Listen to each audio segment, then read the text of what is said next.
Hey there and welcome to Cars with Nash. Today we're working on this 2005 Land Rover LR3 with the 4.4 liter V8 and we're going to be doing an engine oil change. This video will apply directly to 2005 to 2009 Land Rover LR3s with the 4.4 liter V8, and I guess Range Rovers with the same engine would be quite a similar procedure.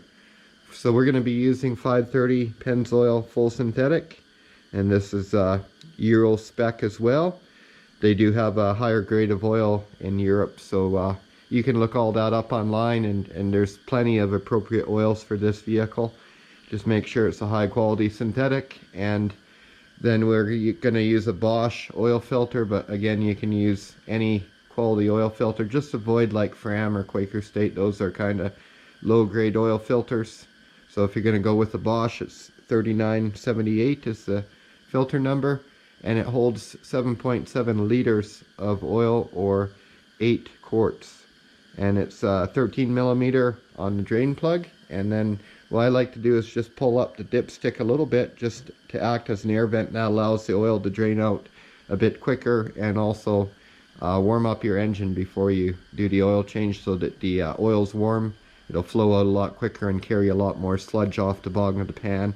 Another thing I'll mention, if you do have an oil extractor, I actually want it to extract this, but through some online research discovered that you can't really extract one of these 4.4 liter V8s. If you have an LR4 with the newer 5 liter V8, those can be extracted, but these ones don't have a tube that goes to the bottom of the oil pan, and it's just, apparently you'll leave a bunch behind if you try extracting.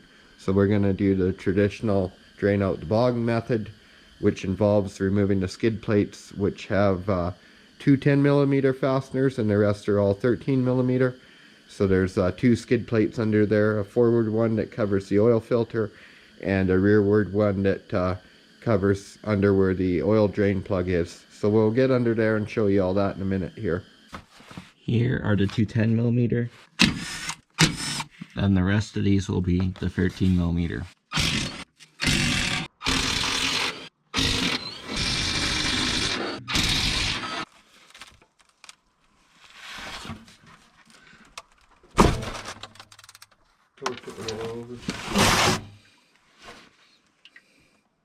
Okay, so we're going to move our oil filter now. Got the oil filter wrench here.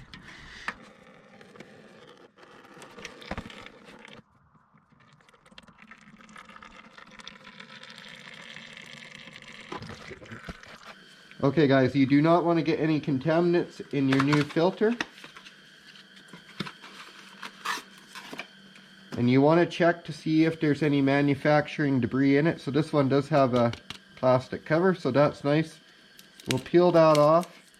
And I have seen brand new oil filters that have metal shavings in them from when they cut the threads and all sorts of silly things. So always have a really good look in there. I like to run my finger around the threads and just see there's even a few little bits of metal there. I mean, that's minuscule, but I have seen big shavings in there, so make sure you check that. And then you definitely want to pre-fill your oil filter. There's just no reason not to. It just means your engine's going to get oil that much quicker.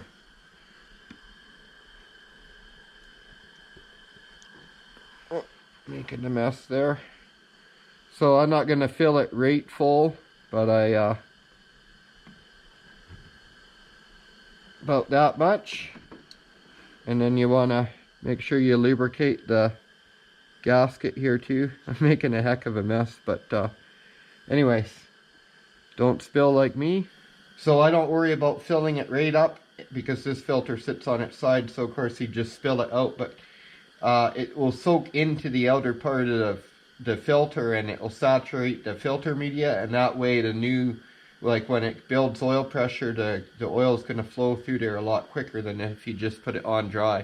So it's not so much the time that it takes to fill the filter if you put it on dry, it's the time it takes to saturate that filter media in there and flow through it.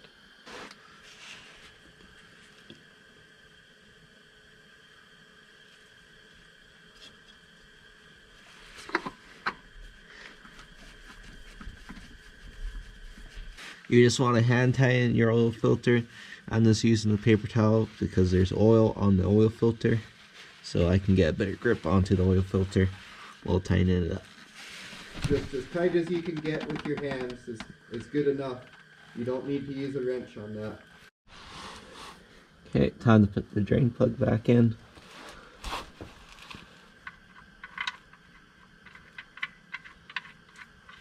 And we're not going to change the drain plug since it has a rubber seal on it, so it won't need replacing.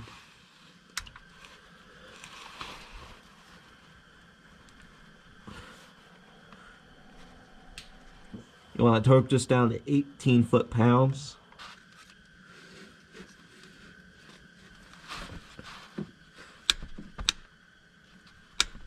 Right on the money.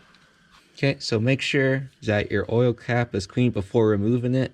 And once you do, we're going to fill it up with 7.7 liters of the 5W30 full synthetic Euro L. Okay, I got a funnel. Make sure that you have a very nice and clean funnel.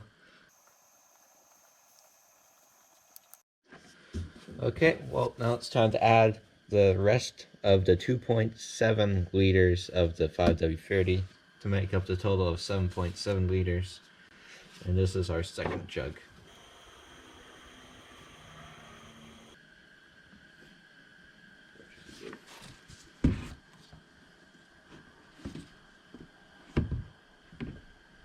Yeah, it's right on the money.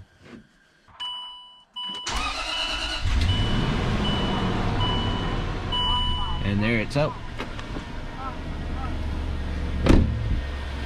And we'll go over to the front and check for leaks from the drain plug. And there is none. Or the oil filter, which I don't see any leaks coming from there. And that's how you do your oil change on your 2005 Land Rover LR3 with the 4.4 liter V8 in it.